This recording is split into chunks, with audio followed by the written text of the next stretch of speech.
Hello friends, welcome to JK சமையல். இன்றைக்கி நம்ம பார்க்க போகிற ரெசிபி வந்து எல்லாருக்கும் ரொம்ப பிடிச்ச, பீச்சுக்கெலாம் போனால் கண்டிப்பாக இது வாங்கி சாப்பிடாமல் வரவே மாட்டீங்க. அந்தளவுக்கு ஈஸியான, எல்லாருக்கும் பிடிச்ச ஒரு ரெசிபி பார்க்க போகிறோம். என்னென்னா பீச் ஸ்டைலில் வேர்க்கடலை சுண்டல் நம்ம வீட்லேயே செய்யலாம்.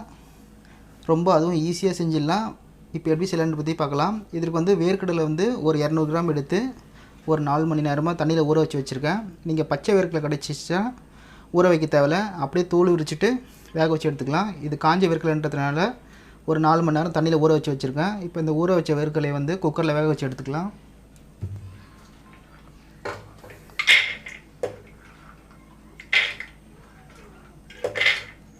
இப்போ இது கூட வந்து 1 டீஸ்பூன் உப்பு சேர்த்துக்கோங்க. இப்போ குக்கரை மூடி போட்டு ஒரு 4 விசில் வர வரைக்கும் வேக வச்சு எடுத்துக்கலாம். இப்போ குக்கரில் வேக வச்சு வச்சுருக்க இந்த வேர்க்கடலையை வந்து வேறு ஒரு பாத்திரத்தில் தண்ணி இல்லாமல் வடிகட்டி எடுத்து வச்சுருக்கேன். வேர்க்கடலையை மட்டும் தனியாக எடுத்து வச்சுருக்கேன். இப்போ வேக வச்சு வச்சுருக்க இந்த வேர்க்கடலையில் வந்து சில நம்ம முக்கியமான இன்க்ரீடியன்ட்ஸ் எல்லாம் வந்து ஆட் பண்ண போகிறோம். அது என்னென்னு இப்போ ஒன்று ஒன்றா பார்க்கலாம். மாங்காய் வந்து ஒரு 1/4 கப்பு அளவுக்கு நல்லா சின்னதாக பொடியாக கட் பண்ணி வச்சுருக்கேன். ஒரு மீடியம் சைஸ் வெங்காயம் சின்னதாக கட் பண்ணி வச்சுருக்கேன். கருவேப்பிலை ஒரு கொத்து, அதுவும் நல்லா பொடியாக சின்னதாக கட் பண்ணி வச்சுருக்கேன். ஒரு தக்காளி 1/2 நம்பர் விதை இல்லாமல் எடுத்து கட் பண்ணி வச்சுருக்கேன் சின்னதாக. கொத்தமல்லி 1 டீஸ்பூன் அளவுக்கு பொடியாக கட் பண்ணி வச்சுருக்கேன். கேரட் 1/2 நம்பர் அதுவும் திருவி வச்சுருக்கேன். ஒரு பச்சை மிளகாய் பொடியாக கட் பண்ணி வச்சுக்கோங்க. லெமன் சாறு வந்து 1 டீஸ்பூன் தேவைப்படும். ஒரு 1/2 லெமனை கட் பண்ணி வச்சுருக்கேன். இது வந்து சில்லி பவுட்ரு ஒரு 1/2 டீஸ்பூனும், சாட் மசாலா ஒரு 1/4 டீஸ்பூனும். கடைசியாக இந்த மசாலாலாம் சேர்த்ததுக்கப்புறம் சால்ட்டு கொஞ்சம் கம்மியாக இருக்கும், அதற்காக வந்து சால்ட்டு கொஞ்சம் எடுத்துருக்கேன். இப்போ எப்படி செய்யலான்னு பார்க்கலாம். இப்போ வந்து கட் பண்ணி வச்சுருக்க வெங்காயத்தை சேர்த்துடலாம்.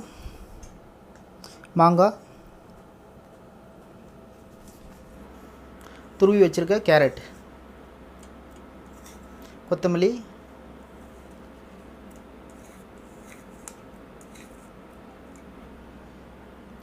பச்சை மிளகாய் 1 நம்பர்,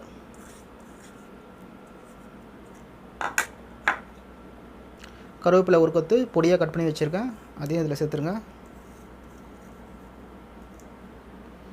தக்காளி 1/2 நம்பர்,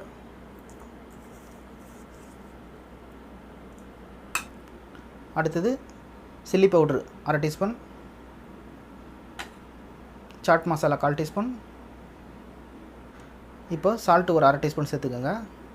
ஏற்கனவே இந்த நம்ம வேர்க்கடலை வேக வைக்கும் போது சால்ட்டு சேர்த்து தான் வேக வச்சோம், அதனால் கொஞ்சமாக சேர்த்துக்குங்க. நான் 1/2 டீஸ்பூன் இப்போ சேர்த்துக்கிறேன். கடைசியாக என்ன பண்ணுங்கள், லெமன் சாறு 1 டீஸ்பூன் அளவுக்கு பிழிஞ்சு எடுத்துருங்க.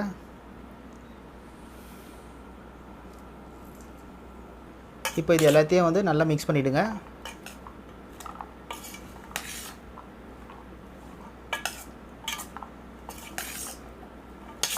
அவ்வளோதான் ஃப்ரெண்ட்ஸ், இப்போது பீச் ஸ்டைலில் கிடைக்கிற வேர்க்கடலை சுண்டல் ரெடி ஆகிடுச்சு.